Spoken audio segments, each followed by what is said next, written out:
Hi all, welcome back to Radhu blogs Kannada. ಇವತ್ತು ನಾನು ಆಲೂ ಕರಿ ಅಥವಾ ಆಲೂ ಮಸಾಲ ಆಲೂ ಕರಿ ಮಾಡೋದಕ್ಕೆ ಫಸ್ಟೀಗ ನಾನಿಲ್ಲಿ ಆಲೂಗಡ್ಡೆ, ಕೊಬ್ಬರಿ, ಬೆಳ್ಳುಳ್ಳಿ, ಶುಂಠಿ, ಒಂದು ಸ್ವಲ್ಪ ಕೊತ್ತಂಬರಿ, ಈರುಳ್ಳಿ, ಟೊಮೊಟೊನೆಲ್ಲ ಕಟ್ ಮಾಡಿ ಇಟ್ಕೊಂಡಿದ್ದೀನಿ.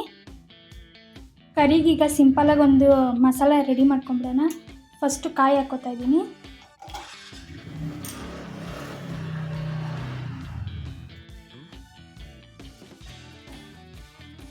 ಸ್ವಲ್ಪ ಬೆಳ್ಳುಳ್ಳಿ, ಕೊತ್ತಂಬರಿ,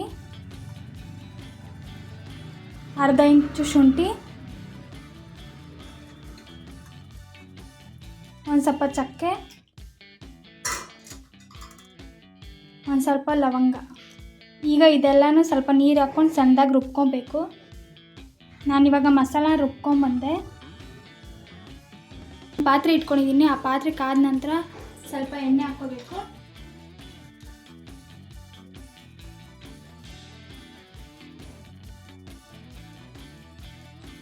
ಕಾದಾದ್ಮೇಲೆ ಒಂದು ಪಲಾವ್ ಎಲೆ ಹಾಕೋತಾ ಇದ್ದೀನಿ.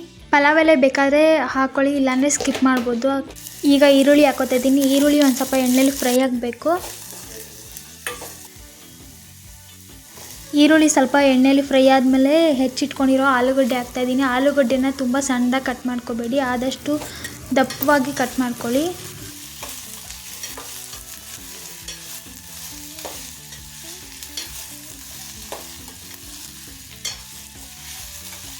ಆಲೂಗಡ್ಡೆನ ಎಣ್ಣೆಯಲ್ಲಿ ಸ್ವಲ್ಪ ಫ್ರೈ ಮಾಡಿದಾದಮೇಲೆ ಒಂದು ಟೊಮೊಟೊ ಹಣ್ಣು ಸೇರಿಸ್ಕೋಬೇಕು.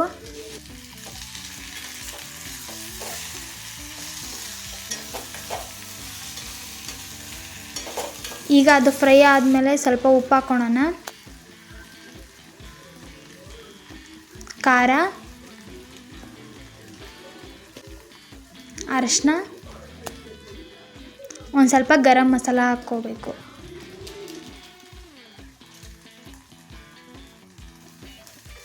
ಈಗ ಮಸಾಲ ಸ್ಮೆಲ್ ಹೋಗೋವರೆಗೂ ಅದನ್ನ ಎಣ್ಣೆಯಲ್ಲಿ ಫ್ರೈ ಮಾಡ್ಕೊಳ್ಳೋಣ. ಅದು ಸ್ವಲ್ಪ ಫ್ರೈ ಆದಮೇಲೆ ಈಗ ರುಬ್ಬಿಟ್ಕೊಂಡಿರೋ ಮಸಾಲಾನ ಹಾಕ್ತಾಯಿದ್ದೀನಿ.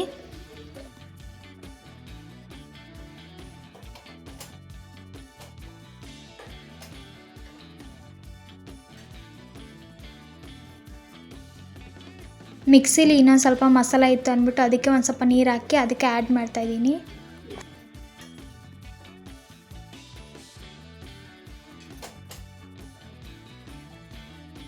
ಇನ್ನು ಲಾಸ್ಟ್ಗೆ ಮನೆಯಲ್ಲೇ ಮಾಡಿರೋ ಸಾಂಬಾರು ಪೌಡ್ರನ್ನ ಹಾಕ್ತಾಯಿದ್ದೀನಿ. ಈ ಟೈಮಲ್ಲಿ ನಿಮಗೆ ಕರಿ ಇನ್ನೂ ಗಟ್ಟಿ ಅನಿಸಿದ್ರೆ ಒಂದು ಸ್ವಲ್ಪ ತಣ್ಣೀರು ಹಾಕ್ಬಿಟ್ಟು ಒಂದು 10 ನಿಮಿಷ ಸಣ್ಣ ಉರಿಯಲ್ಲಿ ಬೇಯಕ್ಕಿಡಿ. ರೊಟ್ಟಿ ಚಪಾತಿಗೆಲ್ಲ ಸ್ವಲ್ಪ ಗಟ್ಟಿನೇ ಇರಲಿ, ಅಂದರೆ ಚೆನ್ನಾಗಿರುತ್ತೆ. ರೈಸಿಗಾದರೆ ಒಂದು ಸ್ವಲ್ಪ ತೆಳ್ಳಗೆ ಮಾಡ್ಕೊಳ್ಳಿ. ಇನ್ನು ನನಗೆ ಇಷ್ಟು ಗಟ್ಟಿ ಇದ್ದರೆ ಸಾಕು, ನನಗೆ ರೊಟ್ಟಿಗೂ ಆಗುತ್ತೆ ಮತ್ತು ರೈಸ್ಗೂ ಆಗುತ್ತೆ. ನಿಮ್ಗೆ ಹೆಂಗೆ ಬೇಕೋ ನೀವು ಹಂಗೆ ಮಾಡ್ಕೊಳ್ಳಿ. ಇನ್ನು ನೋಡಿದ್ರಲ್ಲ ಆಲೂ ಕರಿನ ಮನೇಲಿ ಸಿಂಪಲಾಗಿ ಹೇಗೆ ಮಾಡ್ಕೊಳೋದು ಅಂತ. ಈ ವಿಡಿಯೋ ನಿಮಗೆ ಸ್ವಲ್ಪನಾದರೂ ಇಷ್ಟ ಆಗಿದ್ರೆ ಲೈಕು, ಶೇರು, ಕಮೆಂಟ್ ಮಾಡಿ. ಹಾಗೆ ಇನ್ನು ಯಾರ್ಯಾರೆಲ್ಲ ನನ್ನ ಯೂಟ್ಯೂಬ್ ಚಾನಲ್ನ ಸಬ್ಸ್ಕ್ರೈಬ್ ಮಾಡಿದೆ ಹಾಗೆ ನೋಡ್ತಿದ್ರೆ ಪ್ಲೀಸ್ ಸಬ್ಸ್ಕ್ರೈಬ್ ಮಾಡ್ಕೊಂಡು ನೋಡಿ. Thank you for watching. ಸಿಗೋಣ ನೆಕ್ಸ್ಟ್ ವಿಡಿಯೋದಲ್ಲಿ. ಬಾಯ್.